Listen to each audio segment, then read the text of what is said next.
Profile বা পেজে সমস্যা থাকলে কীভাবে আমরা দেখব সেটা চট করে একবার দেখে নিচ্ছি। প্রথমে আমরা প্রফেশনাল ড্যাশবোর্ডে চলে যাব, যেটা হোম সেকশন আছে। হোম সেকশনে দেখুন, এখানে উপরের দিকে প্রোফাইল বা পেজ নেম দেখায়।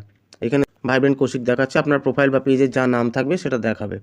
তো সেই পেজ নেম বা প্রোফাইল নেমের ওপর ক্লিক করব। দেখবেন নিচের দিকে মনিটাইজেশন আর পেজ রেকমেন্ডেশন দুটো অপশন রয়েছে। প্রথমে মনিটাইজেশন সেকশনটাতে ক্লিক করব। এখানে যদি সব কিছু ঠিক থাকে, কোনো রকম সমস্যা না থাকে আপনার প্রোফাইল বা পেজে, তাহলে দেখাবে your page is active and earning, বা প্রোফাইল হলে your profile is active and earning. কোনো রকম যদি মনিটাইজেশনের সমস্যা থেকে থাকে, ইস্যু থেকে থাকে, কোনো ভায়োলেশন আপনার প্রোফাইল বা পেজে আপনি করে থাকেন, তাহলে কিন্তু এখানে অ্যালার্ট মেসেজ দেখাবে।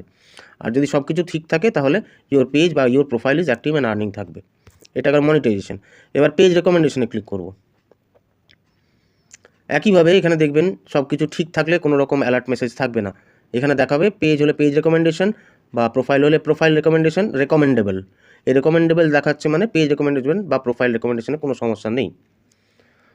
ঠিক নিচের দিকে দেখবেন পেজ স্ট্যাটাস বলে একটা অপশন আছে। আপনার যদি প্রোফাইল হয়ে থাকে প্রোফাইল স্ট্যাটাস থাকবে, ক্লিক করব। এবার দেখুন উপরের দিকে প্রোফাইল বা পেজ নেম দেখাবে এবং তার পাশে একটা গ্রিন টিক রয়েছে। আমার প্রোফাইল বা পেজ যে ছবিটা, প্রোফাইল পিকচারটা, তার পাশে একটা গ্রিন টিক রয়েছে। আর পাশে পেজ হ্যাজ নো ইস্যুস এটা দেখাচ্ছে, দেখুন এই জায়গাটা। একইভাবে এখানে যদি কোনো রকম সমস্যা থাকে, কোনো ভায়োলেশন, আপনাকে অ্যালার্ট মেসেজ হিসেবে দেখিয়ে দেবে। নেক্সট আমরা চলে যাব আমাদের প্রোফাইল আইকন বা 3 ডটস যে মেনুটা আছে সেখানে ক্লিক করব। এখানে হেল্প অ্যান্ড সাপোর্ট রয়েছে। দেখুন হেল্প অ্যান্ড সাপোর্টের আন্ডারে সাপোর্ট বলে অপশন রয়েছে। এই সাপোর্টে ক্লিক করব। ক্লিক করলে দেখবেন একটা অপশন আসবে মাঝামাঝি জায়গায়, আদার কমিউনিকেশনস।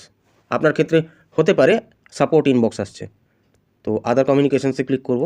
এখানে যদি কোনো কপিরাইট ক্লেম বা কপিরাইট স্ট্রাইক হয়ে থাকে সেটা আপনাকে দেখাবে। এটাতে ক্লিক করে আপনাকে দেখে নিতে হবে কী সমস্যা হয়ে রয়েছে।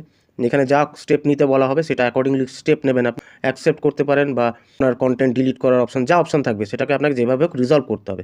আমি রিজলভ করে নিয়েছি, সেই জন্য এখানে সি ডিটেলস বলে অপশনটা আসছে।